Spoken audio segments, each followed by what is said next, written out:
Hey, it's Rich, the Louisiana Hobby Guy. Today we're talking about the Sculpfun S9 Diode Laser Engraver, 5.5 watts. We're just going to jump into it today. I just want to say one thing, is that this video will not only cover the assembly, the testing, but also some things that problems that a lot of folks are having with the S9 on the forums and the discussion boards and so forth, about it doing weird things. Well, it doesn't do any weird things because, I put it together, I tested it. The only weird things it did was because I didn't tension the belts and the eccentric nut properly. But we're going to cover all that today so that you won't have any problems with your S9. And with that said, we're going to jump right into it right now. All right, so really quickly, we get what we expect in the box.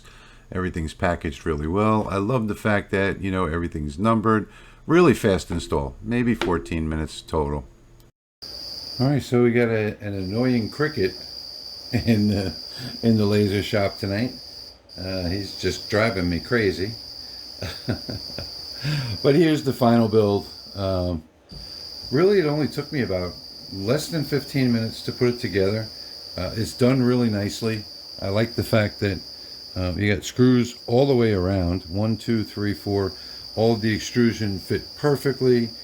Feels like a solid machine. It's extremely light. The only thing that I don't like, and I don't like about most lasers today, is their cable management. Now this one is not going to be a problem off on the right, but this one just bothers me where it's sitting. The plugs don't seem to set properly on this. You have to really push them down hard for them to sit in there. So I don't know what that's all about. But it does have this little 20 millimeter focusing gauge. Came with the aluminum, which I still have to peel the cover off here. And I wish that cricket would go away. But anyway, let's drop it into the CO2 and start the first run. All right, so let me show you what I had to do, because I had to travel their website for, I don't know, 10 minutes trying to search down the size of this laser. This only came with an installation manual, which was very good, by the way. It was excellent. I didn't have a single problem with that, but did not give me the dimensions of the laser. If I look at the extrusion, the little measuring numbers on the extrusion, it shows 450 by 500. So I'm not quite sure how to set this up, but I did eventually find this folder right here, device connection. So let's jump into that real quick. And there was some pictures in here.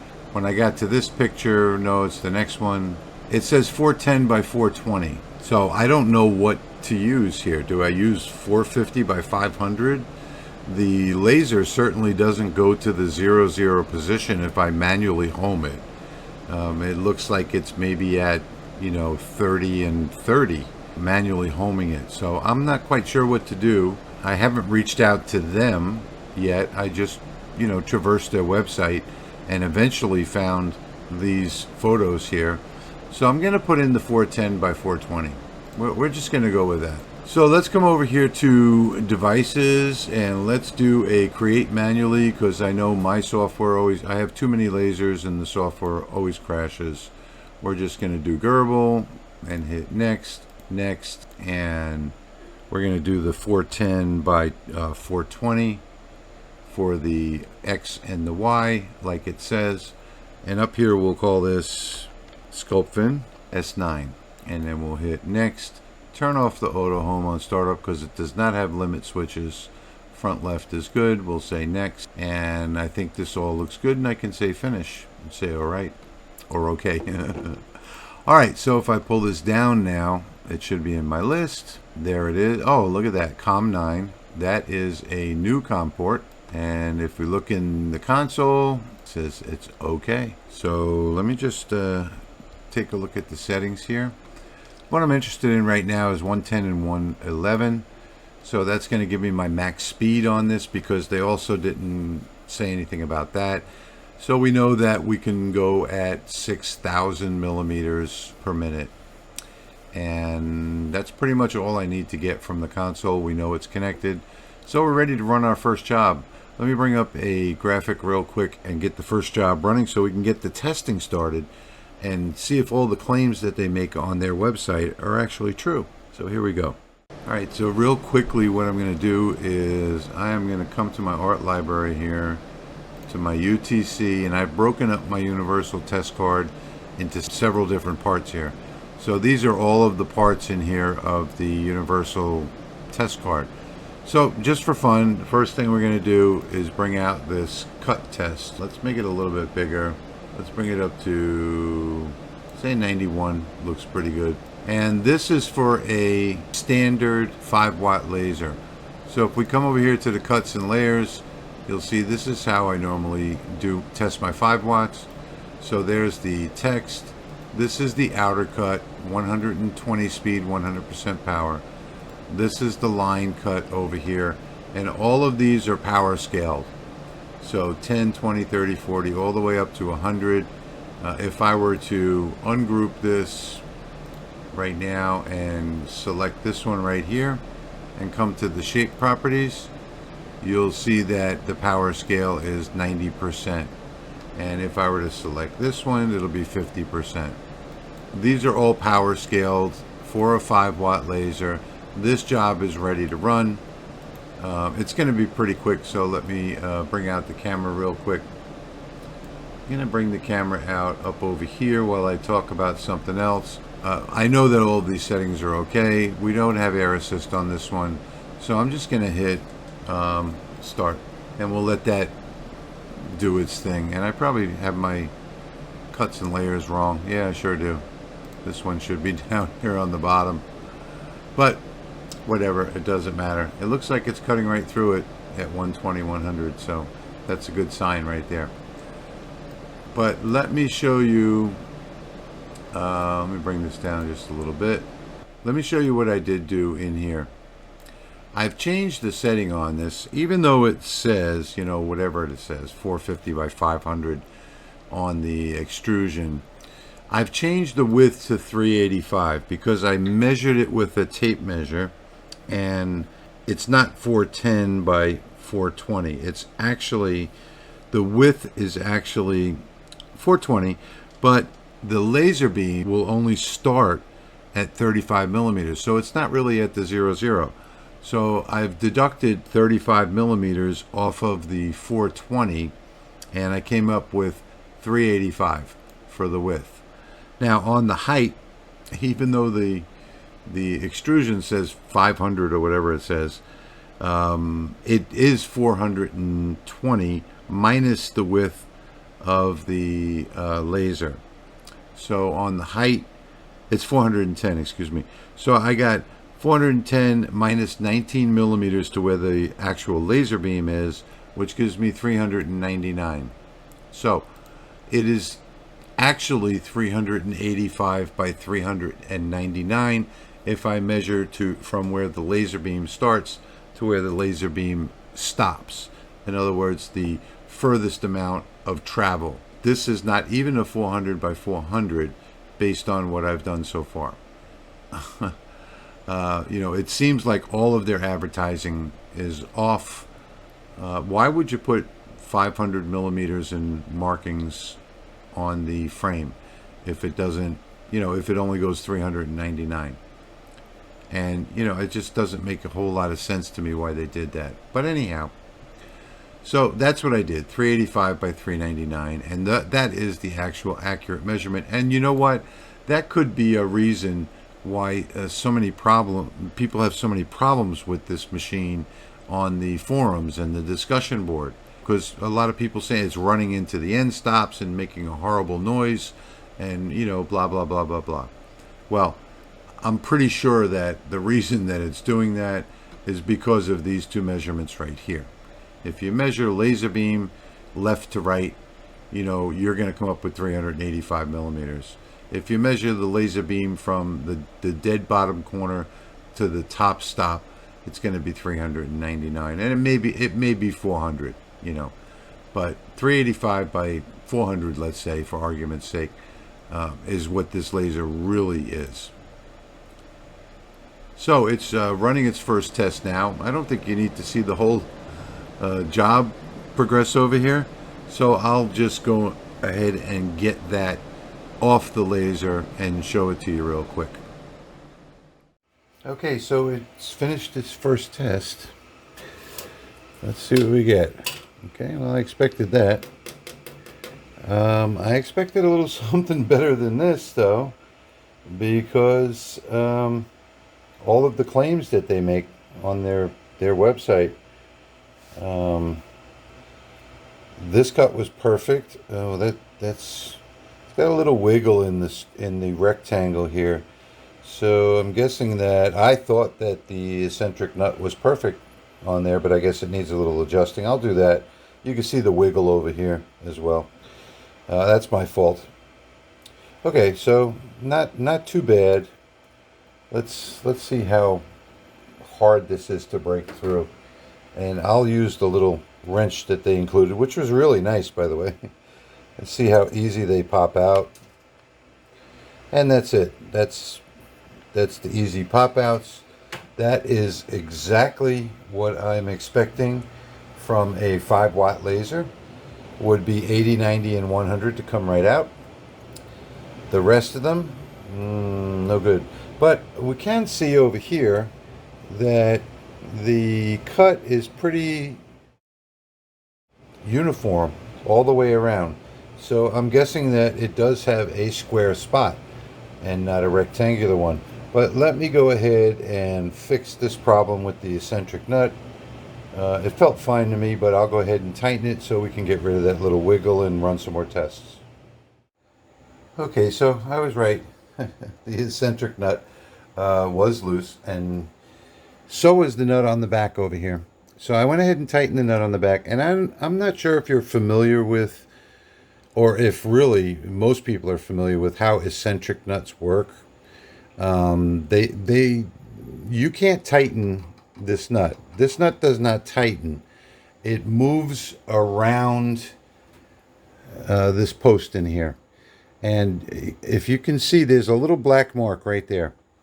And that black mark, you can turn that nut up to about 90 degrees before it starts turning back the other way. So right now we've got it good and solid, you see. But if I turn it that way, it'll loosen up. If I turn it the other way, it'll also loosen up. So it's not what most people think. And, you know, I tried to explain this in a text to someone the other day who was having a problem with the eccentric nuts, and they just couldn't get it. So that's why I decided to include it in this video. This was the nut that was loose back here. And then once I tightened this one up, this was still loose and wobbly. So all I did was put a turn this way, about 20 degrees, or about 20% around, and that tightened it up. Now I could have turned it the other way as well to tighten it up. So that the nut itself doesn't tighten or loosen. Okay, so I just wanted to, you know, if you go all the way around, you're going to be right back where you started, even if you turn in the same direction. If you turn in the same direction, go all the way around, you'll be right back where you started. If you go 180 degrees, I think it's every 180 degrees, you're right back where you started. You can turn it as much as you want. You know, it's never going to tighten. So you only make small adjustments to that eccentric nut, and that wasn't the problem here. It was the outside nut that was loose. In fact, it was finger tight. So I went ahead and checked the rest of the nuts, and now we shouldn't have that wobble problem anymore. All right, so that's finished. Let's take a look and see what we get. And right away I see a couple of weird things here, which is this little squiggly line right here at the top, and this one right over here at the top over here. And I'm pretty sure that is not, well, that could be a belt tension issue. So maybe I'll have to, yeah, I'll have to tension that X belt again. You can also see the anomaly in the Y over here, and don't know about the, maybe I'll have to tension all the belts once again. But taking a look at this card, you'll see that running it at its maximum speed, which is 6,000 speed, we don't get anything until we reach 20%. So, and this is how you use these cards. So we're only getting 20 to 100, pretty good gradient all the way around from 20 to 100, which means that we need to lower the speed and run this test again and find out where we can get 5 to 100%. All right, let's see what we get.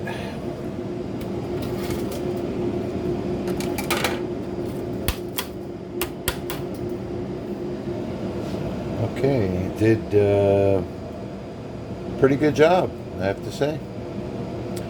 Everything looks pretty good. The grayscale image looks pretty good. All of the cuts almost came out right. That one little one is stubborn right there. I'll leave it there for now. Most of the flex cuts, the parabolic cut, everything there came out without any help. Nice movement on these cuts, very nice. It seems to have done a pretty good job. Everything looks good. We'll look at it a little more close up on the video. Alright, so let's talk about some observations, and we'll start with the let's start with the first cut test. And the first cut test, 80, 90, and 100% power. Now, this 70, it's sort of hanging. Hey, it's a hanging shad. I can pop it out, but I don't want to, because I just wanted to see what would actually come out. And this is very comparable. If I were to look at, you know, some other ones, it would compare, you know, just about the same with any other 5-watt laser. Here is a different cut test. Same thing. You know, I've got one here that will pop out. And let's see, that one's 250, 100. It comes right out with just a tiny, tiny little chad right there. This one down here will probably pop out. Nope, it won't. Well, yeah, it did. You know, but that's definitely not something. The 300, the 275 are not something that you're going to want to use to cut with, just because, you know, you're not going to want to have to pop those out like that, especially if you've got fragile pieces. Let's talk about the universal test card. It did a great job, I have to admit. It did a great job on the universal test card. So everything came out pretty much perfect, even though I didn't have the eccentric nut tightened properly and the belts tightened properly. I did resolve that later on. But all of this came out good. The grayscale is pretty typical of other laser engravers. Let me grab a different one real quick and show you that one. Actually, let me do, excuse me. Let me show you this one instead. So this one is the first grayscale that I did. Yes, 6,000. So this was 6,000 speed, 100% power, 254 LPI, grayscale image, scaled to the right width, 155 millimeters. And you can see in here that I only got from 20% and just barely 20, something in there barely, from really about 25% to 100%. So the speed, you know, speed is the issue when it comes to different laser engravers. So this one just can't run at that speed. So what I did was I redid it on the other side at 4,500 speed, and I got much better results. So the grayscale test came out pretty good on this side. I got down to 10%, and I'm not quite sure if you can see that on this particular image, but I did get down to 10% on this, and that's about it. So really what you're looking for is to get from 5% to 100%. So what I would do is, now I started at 6,000, okay? Then I brought it down to 4,500, and this is how you use these test cards. And now what I would do is I would say that 4,000 speed, I will run one more, if this were going to be my daily laser, I'd run one more at 4,000, and I'd probably get down to that 5% mark, and then I'll have from 5% to 100% gradient, and I'll know that those are my working parameters for this laser. Now I will say that there is no depth anywhere on the wood like you might find with some other lasers. So no depth, even on the universal test card. If I were to feel this right here, there's virtually no depth here. Very slight amount of depth. So there was no depth in the actual engraving. If I were to compare, now here's my Legend of the Blues, which you've probably seen me do before. This one was done at 6,000 speed, which is the maximum speed for this laser, 100% on the engraving, and 200 speed, 100% on the cutout. Okay. Now if I were to compare this, now you can see that it did a darker job than other lasers that I had. But if I were to compare it, you can see here that this one is much darker, but it's not nearly as clear. So what I look at is the text on the very bottom and the clarity of the images. Now granted, this one's done at 10,000 millimeters per minute. So big difference in speed. And that's why this one is darker than this one. But this one has a lot of detail that you're not going to see in this one over here. And another thing too was that this one took 52 minutes and 1 second, whereas this one took 94 minutes. So a big difference in time as well. So the focus on this, or the spot size I should say, is better than on this one. And this one was the, let me take a look and see which one this was. This one was the ortur or ferro, which was the 5-watt laser. So we're comparing two 5 watts here. And like I said, the only difference is this one, because I ran it slower, it burned darker. But the clarity on this one is much clearer than it is on this one. So that's how, you know, I'm comparing these. And I think really that's all I need to do. We don't need to do any, you know, 10 millimeter cut tests or anything like that. You know, as far as the description on their website is concerned, you can throw all of that away because none of it is accurate. This does not have the ability of a 90-watt CO2, and neither does any diode laser on the market. Doesn't matter what it is. No such thing as comparing a diode laser to a CO2 laser. So that's my analysis of the laser itself. All right, so that's about it. Well, I always have to have my closing thoughts, you know that. So my closing thoughts on this are, don't advertise something that it's not. Advertise what it is. This is a nice 5.5 watt basic laser. I didn't have any problems with it whatsoever. As long as and because it doesn't have limit switches, you have to use it the right way, which I showed you earlier. You have to just take a couple of extra steps, or you could, you know, Lightburn has a video on this particular laser installing limit switches, which is very basic, very simple to do.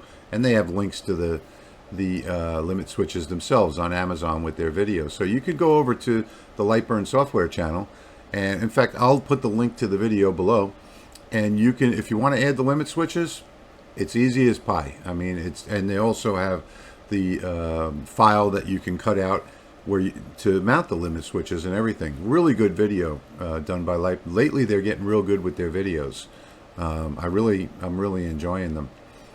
So with that said, You just have to understand that you're buying a budget laser, and you have to understand how to use it. And they're all very simple to use. You just have to know how. So with that said, this thing is very lightweight. It's well designed. You know, I like I said, I love the corners on it. They're nice and solid. You do need to mount it like any other laser to a wasteboard to get accuracy.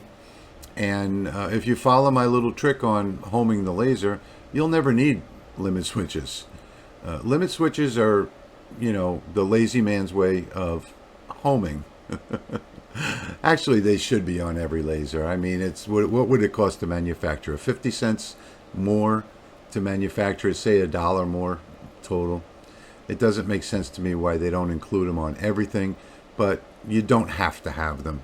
It's not anything that's absolutely necessary, except when you're doing things like print and cut, you know, stuff like that. But even then, if you use my homing trick, you can still get perfect accuracy with a laser without limit switches. So that really is the only, that and the cable management, which the cable management is inherent to all diode lasers, or I should say most diode lasers. Now there are a couple of new ones that are coming out now that have some good cable management, but you know, most of these lasers, they have really poor cable management, and that's just the way it is for now anyway. In a year or two they might all be different, but the cable management was probably the only, and can't forget focusing, tightening those two nuts in the back. Worst idea ever. If they could have reversed that and put the nuts on the front, I'd be fine with that.